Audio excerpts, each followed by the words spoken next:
From Amerivet Securities, a service-disabled, veteran-owned broker-dealer in New York City, we bring you Compass Check, a podcast created by veterans for veterans. The military uses a compass to navigate air, land, and sea. Now, Compass Check is here to help you navigate your transition into the corporate workforce. Our goal is to reach military veterans and members of the veteran community, empower and connect them with a multitude of resources that will ultimately set them up for success after leaving the military. I'm your host, Army veteran James Fitzgerald. Let's get moving. Service to School is a nonprofit organization dedicated to providing transitioning service members and veterans with cost-free, experience-based support across all aspects of the college and graduate school admissions process. This direct support is provided through an assembly of service-to-school programs, including ACT and SAT test preparation, transcript and resume development, and peer-to-peer mentorship, all created to help veterans transition into higher education. Additionally, Service to School utilizes a unique partnership with over 15 select colleges and universities called VetLink, to focus on identifying highly qualified veteran applicants who express interest in attending any of the VetLink partner institutions. My guest today is Service to School Chief Executive Officer, Christine Schwartz. Here's our conversation. After checking my watch, it is officially time to stop guessing and start messing. Today, I have Christine Schwartz with me, who is the Chief Executive Officer at Service to School. We're going to be talking about everything there is about veteran transition into higher education and what you need to know. Christine, it's such a pleasure to have you with me today. Well, thanks for having me, James. I'm excited to be here and share Service to School's mission and story. What we're going to do is begin with a tail of the tape. Ding, ding, round one. And I'm going to kick it to you to provide the listening and viewing audience with a origin story behind Service to School. And then we'll touch a little bit about like the perspective that you're bringing to the table. But go ahead and give us that background. Sure. So Service to School has been around since 2011, and it was founded by 3 Army officers and a former admissions dean. And what they realized was, especially in 2011, there was not a lot of emphasis on higher education as a pathway after the service. So, it's already 2022, but there's always been a big emphasis on a veteran's first job after they leave the military, how they get their first job, so on and so forth. But at that point, nobody was really talking about higher education. And that's unfortunate because we have the GI Bill. We have this amazing benefit the military gives us, the GI Bill, to be able to go back to school for free. And so we wanted to create a program where we could support and advocate and encourage veterans to seek higher education and then further help them apply and get admitted to really great universities. The necessity of Service to School is underscored when you look at the data behind it. Over 60% of veterans are first generation students when they enroll in college. So exactly to your point of the importance of that first job post service, it also needs to be that first institution of learning post service that is emphasized as well. So when it comes to that perspective that you're able to bring, yeah, I think part of the founding of Service to School resides in you as a former Army officer yourself, but you bring so much more of a holistic approach as a military spouse, as someone that's climbed the ranks of Service to School. So not only have you been the director of undergraduate operations, you've been the chief operations officer, and now like you're the big wig, like carrying the entire organization on your shoulders, but it's because you're able to view the world through a lens that some of us haven't been able to see. So when it comes to you being at the helm of Service to School, I'm sure you bring a wealth of knowledge. I'd like to talk about some of the programming that is available. Yeah, And I'd absolutely. like for you to have that programming detailed through that perspective, have you so please. I know that there are undergraduates and graduate level programs, so take some time, talk about the undergraduate programs, and you can move into the graduate level programs as well. Absolutely. Well, you mentioned something super important, which is that 60 over 60%, I believe it's 62% of Mhm. enlisted veterans go on to be first generation college students. So that means they are the first member of their family to go to school, to go to undergrad. And so we know and we believe it's extremely important to give those first generation students and all veterans the resources so they can identify schools that are great fits for them. They can, once they have been accepted, they can choose a great major. We want to help them not write their essays, but help with things like, hey, how do you tell your veteran's story as part of your admissions essays? How do you talk about how the military prepared you to be back in the college classroom? Colleges are really excited to have veterans on their campuses, to admit them, to enroll them. And we just want to make sure that veterans know all of the amazing schools that are out there, and then really help them holistically plan out how they're going to apply. Do you need to prepare for the SAT or ACT? Should you go back to community college for a year and prepare to transfer? Should you be taking online courses while you're on active duty to prepare you for transfer into a 4 year college? All of those things. So we do put a lot of emphasis on that undergraduate program, which is really enlisted service members to 4 year colleges. And then we have graduate programs. So we work with veterans and service members who are applying to business school. So they want to get an MBA, who are applying to law school, who are applying to med school, graduate schools in teaching, international relations. The sky's the limit. But I think what this all goes back to, and what I kind of get on my soapbox about, is people want veterans to get great jobs. And really, the first step to that is making sure that they have a proper education, a good education. And so we want to make sure that we can connect them with that first step, and then they'll go get that education, and then they're going to crush it. They're going to get a great first job. They're going to have great career progression, and all the things that we want for our veterans. There's a really good quote that I think encompasses our conversation so well. And it's from a former Secretary of State. And the name isn't important, but they're a veteran, an Army veteran, I'm just going to say. But the quote is, there is no better defense to freedom than, or there is no better defense to freedom than education. No standing army is a better defense to freedom. And it's just like those kind of things motivate you uh, to, number one, butcher quotes. So I'm so glad that I was able to introduce something to just mess up, but it does underscore just the necessity behind the importance of education, especially with those who have operated on such a high level. For them to come back home, that is a resource pool that we have to tap into and make sure that we're not wasting that. We spent 20 years at war. Those heroes are back at home. Let's get them educated. Let's get them into these institutions. Let's continue that motivation that they had to serve. Let's have them serve themselves and do it in higher education. I And go if ahead, I hit it. can caveat off of that, Hit me.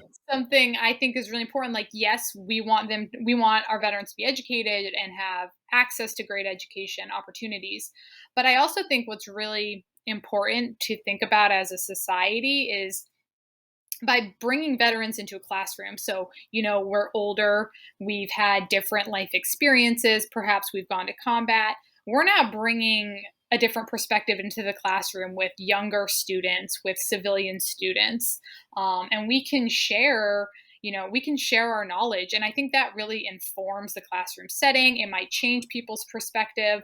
And so I think it is important to have veterans alongside civilians in the classroom to bridge that civil military divide. I will use my own example in this scenario. I was at a community college and I was in an abnormal psychology class, the topic got around to post traumatic stress disorder. Not anything against the material, but it was just so outdated and it just didn't connect with the students in my class, and I could just feel it.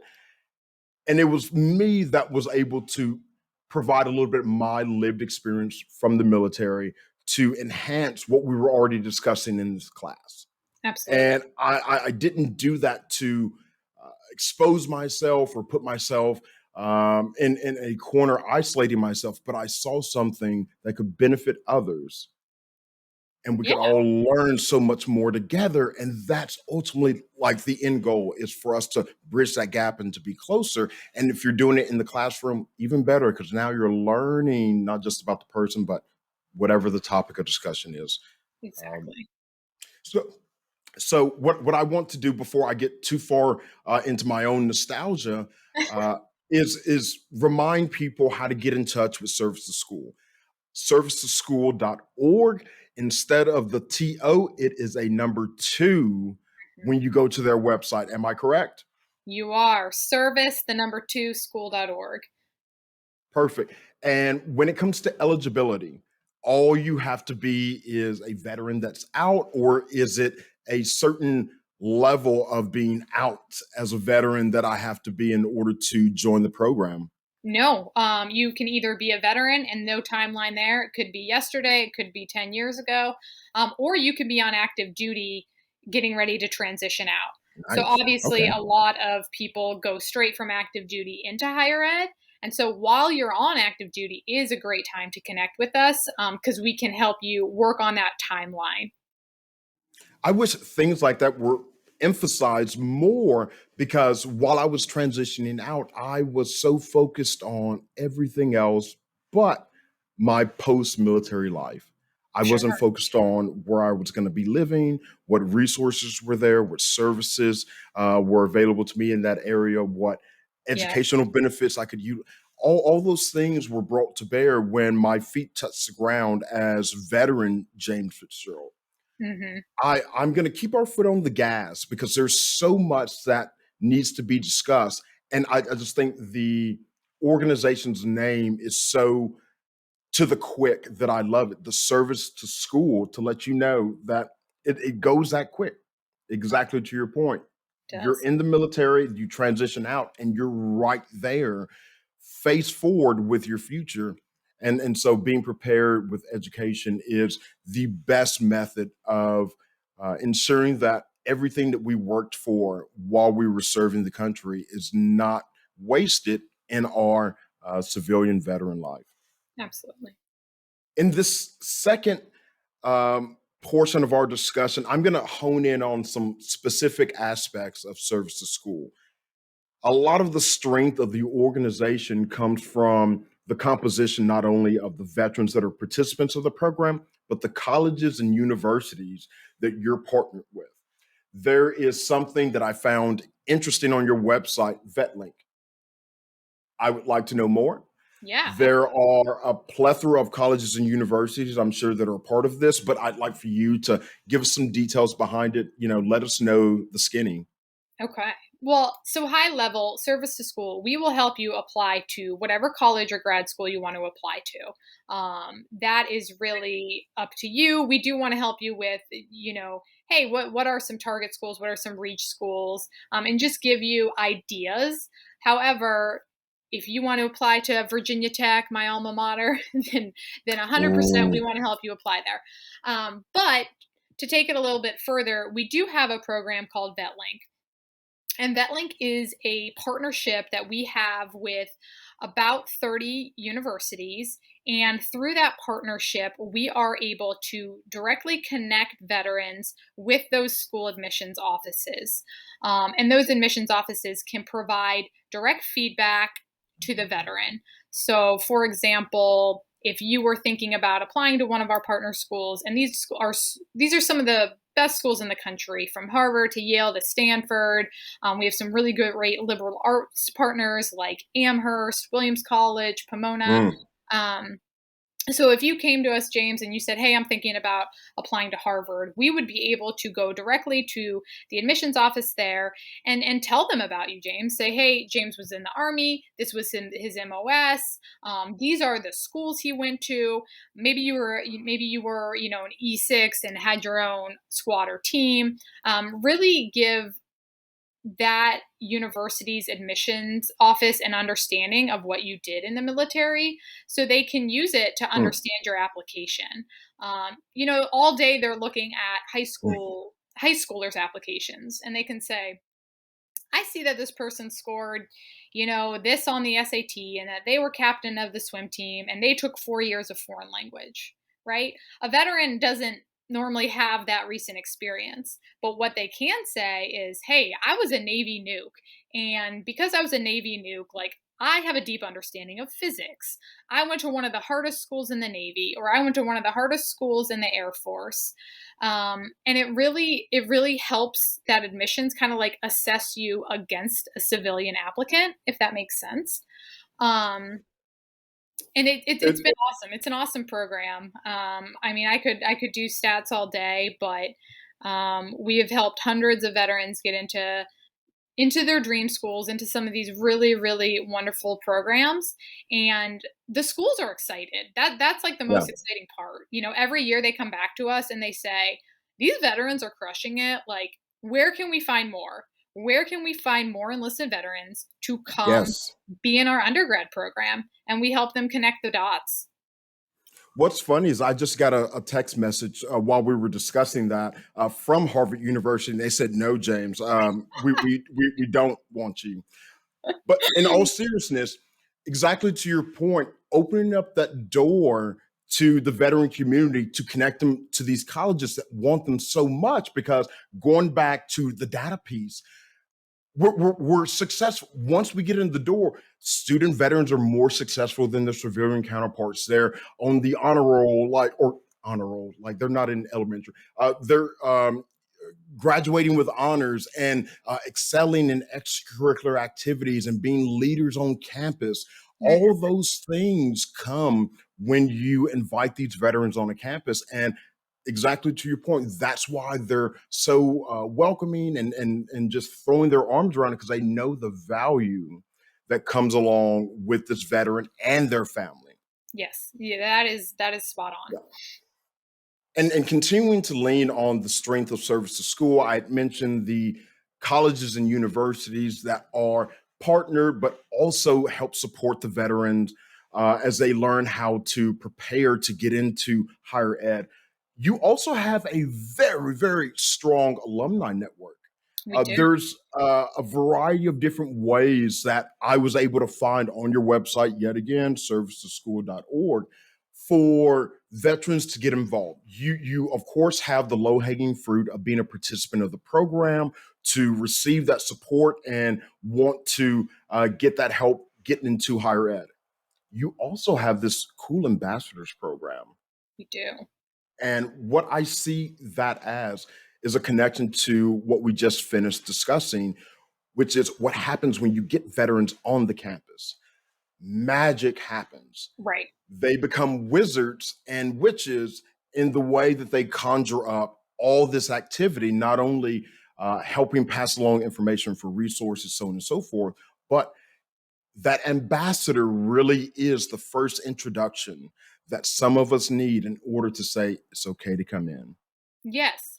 So the ambassador program is awesome. So it's based off of, peer mentorship, which everyone knows is, I would say, a successful model. Obviously, it's easier to Mm. lean on a peer and trust a peer more.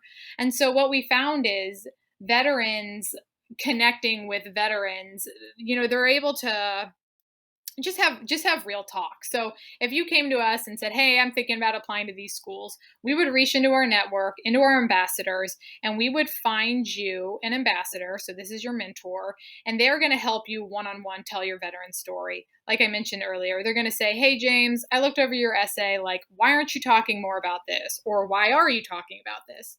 Hey, I see that you want to apply to Penn State.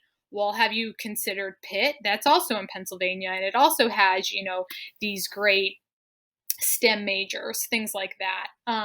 And because it is veteran to veteran, there's that trust, there's that bond, and it just, like I said, it's real talk. It's someone that can give it to you straight. And so, yeah, that's been a successful model for us. We have tons of like just amazing ambassadors. We have an astronaut, tons of people that have, an Yeah. astronaut, tons of people that have gone on and gotten MBAs, and now they're in consulting or financial services or whatever it might be, and they give that perspective. They say, hey, you're a vet and you're applying to business school, like, let me tell you how it is, let me tell you how I did it, that sort of thing.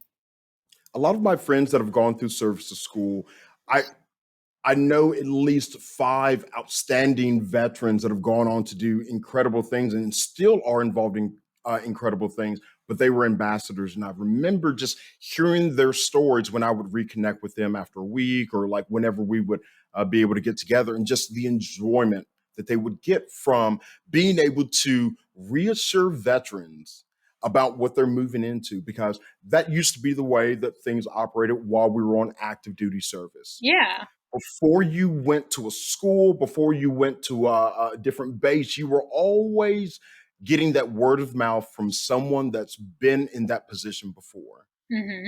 The military was excellent at providing that one-on-one mentorship. You had peers, you had subordinates, you had superiors that you could learn from. So getting out, there was a deficit, and Service to School fills that deficit by providing that one-on-one mentorship, but also providing that knowledge, Yeah. making sure it's not wasted and giving it to veterans and saying, there you go. Exactly. And a lot of our some of our enlisted veterans, they'll work with like a former officer, or it's not always like Mm, enlisted to enlisted, officer to yeah. officer. It's really, we do, when we pair the two together, we take a lot of things into account. What if the veteran applicant says like, hey, this, I really want to major in this, or this geographic location is really important to me, or I was an Army Ranger and I really want to work with another Army Ranger. We take all this into consideration so we can make the best match. So the mentor can give the best advice to the mentee. And our hope too is like, hey, after you've gotten into school, hopefully you maintain this relationship. Hopefully it turns into a friendship of sorts. Um, and I even think I'm back to my time in the Army when, yeah, I would work, with my soldiers and talking to them, or thinking about college and higher ed for them. It's still the same thing. It's like you still get to have that bond that you do leave behind when you leave the military. with just a few less customs and courtesies to follow, which I enjoy that. I like putting my hands in my pockets. There are certain things that I take joy in now. Yes. I do want to give a big shout out to you, because it's not just that you have served, you've gotten out, you've gone to school, you've raised a family, you continue to give back and impact the service. And it's very apropos that I bring this up because we just went through a pandemic in which, for about 2.5 years, we were stuck indoors. And the only connection that a lot of us had to the outside world, to school, was online, virtual. Back in 2018, way before Corona was a virus, but it was just like a good beverage to have after you got off from work. During that time period, you were already involved in revolutionizing some of the ways that student veterans can stay in contact virtually. You were one of the George W. Bush Institute of the Stand to Veteran Leadership Program scholars back in 2018, working on this very issue. So fast forward to today, with you at the helm of Service to School, it just gives me that much more confidence of what's possible in the future. Thank you. Speaking of the future, I just happened to know from a little birdie that landed on my windowsill this morning and told me there's a great partnership that was just formed, and there are some upcoming events later on in 2022. I don't want to spoil the surprise. I want to kick it to you to let the listening and viewing audience know about any upcoming events that they would like to attend to get to know Service School better, but also know some of the services that are available. Absolutely. Well, I'm glad that little birdie visited you. Um, so a couple just pure service to school events that we have coming up and you can always find these on our website. We have a really good social media presence where we're always posting about our events. But in August, we are running an undergraduate college fair for spring transfers. So if your timeline lines up where you want to start school in the spring, like that is awesome. And we are hosting a virtual college fair where you can connect with colleges that enroll spring transfers. And then in September, we're going to host a VetLink College Fair. So our VetLink program, all of those amazing schools I mentioned, Mm. and a lot more. Same thing, virtual college fair. Join, you get to meet 30 colleges at once, drop in, meet their admissions teams, ask them questions, get in contact with them, let them meet you and know your awesome story. So everybody should go to those. Yeah. And then a new partnership that we are working on. Mhm. Yeah, it's with 50 Strong. So Candy Tillman, she's pretty well known in the veteran space, and she runs a great um, company and program called 50 Strong. And we are going to be working with her to host some events specifically for student vet recruitment. And when I say that, I mean, we want to make sure that, like I said, that first step is higher ed. And then after that are really great employment opportunities. So not the typical DoD pipeline, I'll say, Yeah. opportunities, but really niche companies, tech companies, things like that. We want to make sure that student vets are connecting with those companies while they're in higher ed. Um, and so it's that full progression. I was in the military, then I got a great degree or grad degree, and now I have a wonderful job and I'm thriving.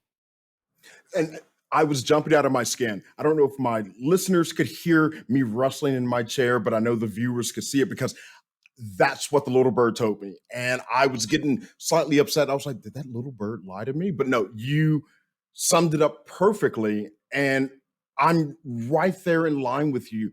Higher ed is extremely important.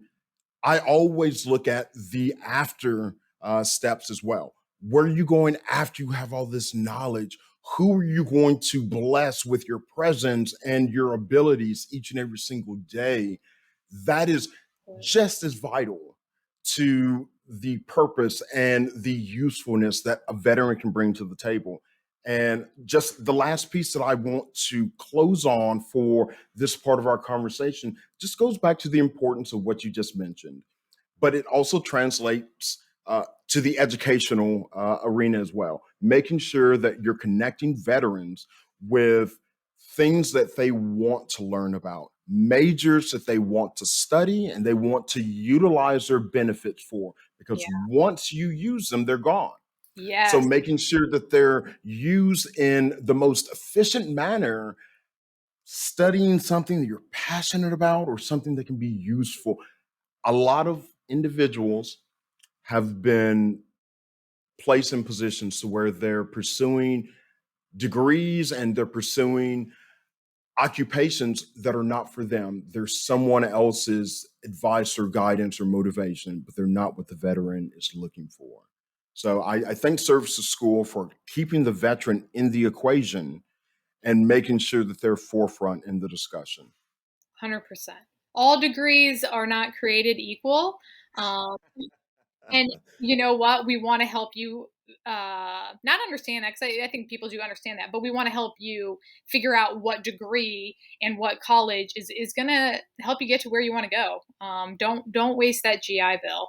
Let us I help agree. you figure out your path.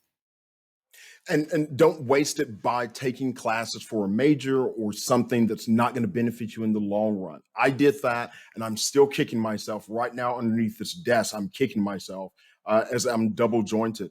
But I'm going to move on to the most exciting part of our episode, which is our double time segment. The other little bird that landed on my windowsill this morning told me two names. Um, I'm going to pit these two individuals against each other because what was fascinating when I found out about them, they were on the same campus and they could be the Hatfields and the McCoys when it comes to what's happening on Yale's campus. So I have two individuals I'd like for you inside of 60 seconds. That's our rule for double times. You got 60 seconds, no more. Tell me the highlights, tell me the story of Michael Carroll, or excuse me, I apologize, Hillary Browning. That's who the little bird told me about. Hillary Yes, Browning. Hillary. Hillary's amazing. So Hillary enlisted in the Navy after high school. She was in, Navy public affairs. She was a journalist. She Mm, did a deployment to Afghanistan, spent times overseas. And when she was transitioning out of the Navy, again, she was enlisted. She found services school. We worked with her. She got into Yale. She was an Eli Whitney Scholar at Yale. Um, mm. while she was at Yale, she worked in the undergrad admissions office, stayed super involved in the veteran community. She's just a great person. But the amazing thing about Hillary is not only did she, as an enlisted vet, get into Yale undergrad, she then went on to apply to Yale Law School, the best law Mm, school in the country, maybe the world, and she got in. And so we are pretty sure she will be the first mm. enlisted veteran female to have ever attended Yale Law School, and she's starting this fall. And, I'm just proud to know her. You're kidding me. Like, Hillary, wherever you are, wow, you're amazing. You're incredible. Please also help me get into Harvard because I can't do it by myself. Um, Another person I'd like to discuss, Yes. Andrew Wynn. Yes. So Andrew, so Hillary and Andrew are not the Hatfields and McCoys because I know for a fact they're friends. But Andrew, I wouldn't say it's a similar story, but he enlisted in the Army. He was an Army Ranger. Whoop. When he was transitioning out, also came to services school. We helped him apply to Yale as well. He got in. He was also an Eli Whitney Scholar there. Um, Another amazing human, spent tons of his time when he wasn't, I guess, at class and studying all the time because he was a molecular cellular developmental biology major. He was like always volunteering. He's an ambassador at services school. Hillary's also ambassador at service school. I know he did some healthcare related and refugee related volunteering. But Andrew graduated this year and he got into Harvard Medical School, and now we'll Ugh. be starting at Harvard Medical School this fall. So another enlisted story, from all the way from enlisted in the military to going to undergrad and now going to medical school. So, these proud to know Andrew as well. I mean, these people amaze me every day. Rangers lead the way, and they're leading the way to service the school. So that should tell you something. If the Rangers are doing it, everyone should be doing it. With that, it does bring us to the close of our show today.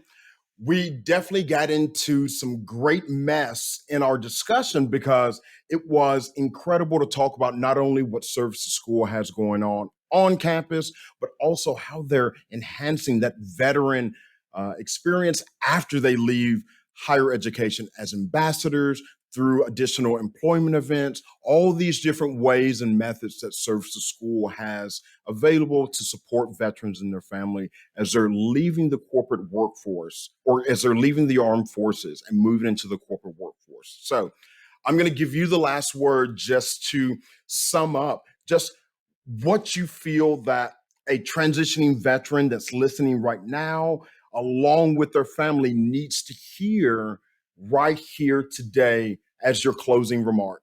Sure.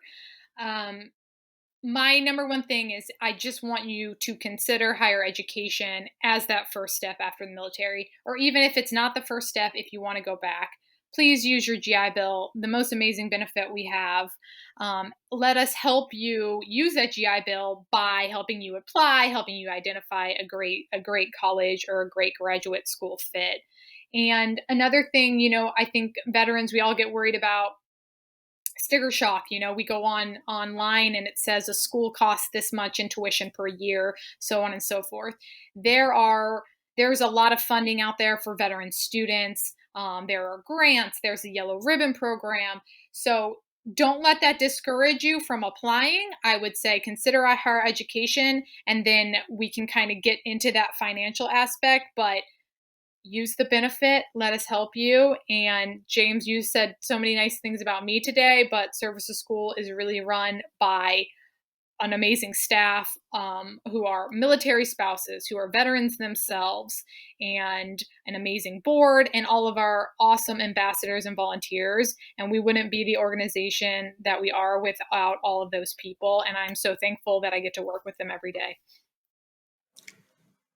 For me, it's been a pleasure to have you speak so kindly about not only what Services School is doing, but also the wonderful people that comprise this organization and how they're making life amazing for those who have sacrificed so much for this country. So I'm going to let you go because I know that there's so much service to do to get veterans into school. So I'm going to let you go. No detention today. Make sure you do your homework and be on time tomorrow. I will see you all next week. I've been your host, James Fitzgerald. See you later. Thanks, James. Thank you for listening to this episode of Compass Check. I've been your host, James Fitzgerald. Join me next week when my guest will be Ryan Mannion, president of Travis Mannion Foundation.